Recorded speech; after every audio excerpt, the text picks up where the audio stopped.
Okay. So when did the point of this is not, this is not okay? I know you said that you Yeah. realized when they came over, there had to be a point where the numbness and the shock started to wear off and reality set in. So the first thing I noticed was, I'm going to show you my hands. So this hand's got a big chunk taken out of it, which I don't know how this guy survived, because this guy was 2-3 inches from the ground.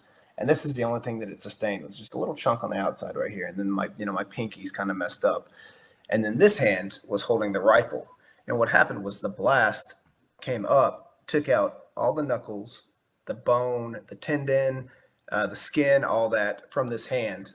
And that's the first thing I noticed when I was on my stomach. Before they really got up to me, I started to feel my fingers kind of curl in. And I'm like, what is that? And I start to look. I'm like, oh, man.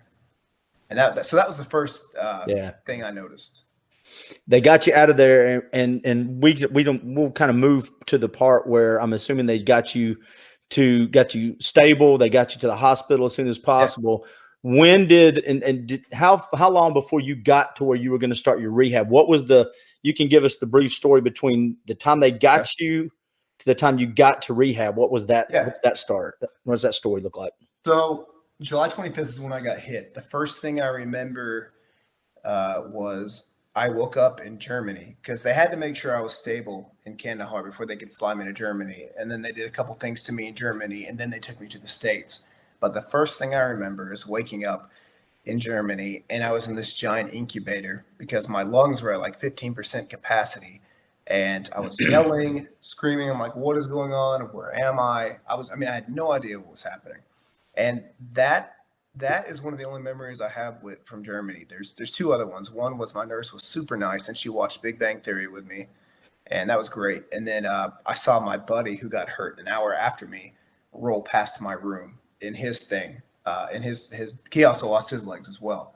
So those are the only memories I have of Germany. And then they flew me to America. First touchdown in Washington, D.C., because there's a place up there, Bethesda, Maryland. It's where a lot of the guys go for rehab. And oddly enough, I'm asleep when we get there, and I feel this tap on my shoulder. And it was my cousin who lived in that area. And I haven't seen this man in like 20 years. And he's like, what's up, man? How are you? And so seeing family at that lowest point, it was like, oh my gosh. And I actually have a picture that he took of me. It's pretty crazy. Yeah. And it's I don't want to say it's a small world. That's a small, those 2 points touching, in a time and place.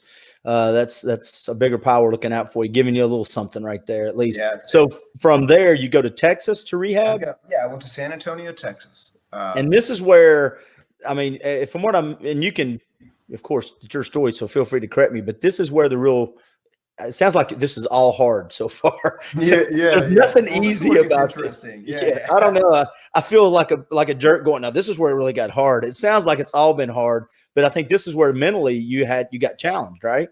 It was, because it was the first time that I'd really been coherent enough to understand what was going on, how my life had been changed and everything like that. Because up until that point, I was induced while flying from Germany to Texas, so I didn't remember much of the flight. I was never really left alone with my own thoughts. Right. And when I got there, I think I got there July 29th. So all this went from RC South, Kandahar, Germany, Washington, and then San Antonio in 4 days. And I remember a lot of my family members came in, my father, my mother, my stepmother, my cousins, they all flew in from California to see me. And that was very helpful. My brother was there as well. And that kind of helped me like stay grounded, because I had people all surrounded by loved ones. And I think the first real oh crap was they asked me like, hey, do you want to see your legs now? Like they weren't bare, they were bound and stuff like that. But I was kind of fixed in a reclined position because I don't really know why. I think I was just too swollen. And they actually removed the covers and let me see what was going on. And I remember seeing that, like, everything in my mind just went gone. And I remember crying, just like not really willing to accept it, but I learned a little bit, maybe 2-3 months after that like you can't grow as a person until you let go of who you were. And that really got me over the hump, because before that I was mean. I was aggressive. I was just like, this isn't the life for me. I don't know what I'm going to do.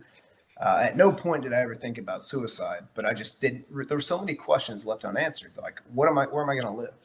How am I going to get around? How am I going to make money? There's things I had no idea, and nobody told me anything. So that and you're 27. Yeah, and I'm 27. I mean, yeah, life-changing experience at 27. yeah. But I'll tell you now, the guy I was before my injury was a turd compared to the guy that I am now. Because I know who I am. I know what matters. I know what doesn't matter. And barring the pain I felt, I would do it over again to secure who I am today.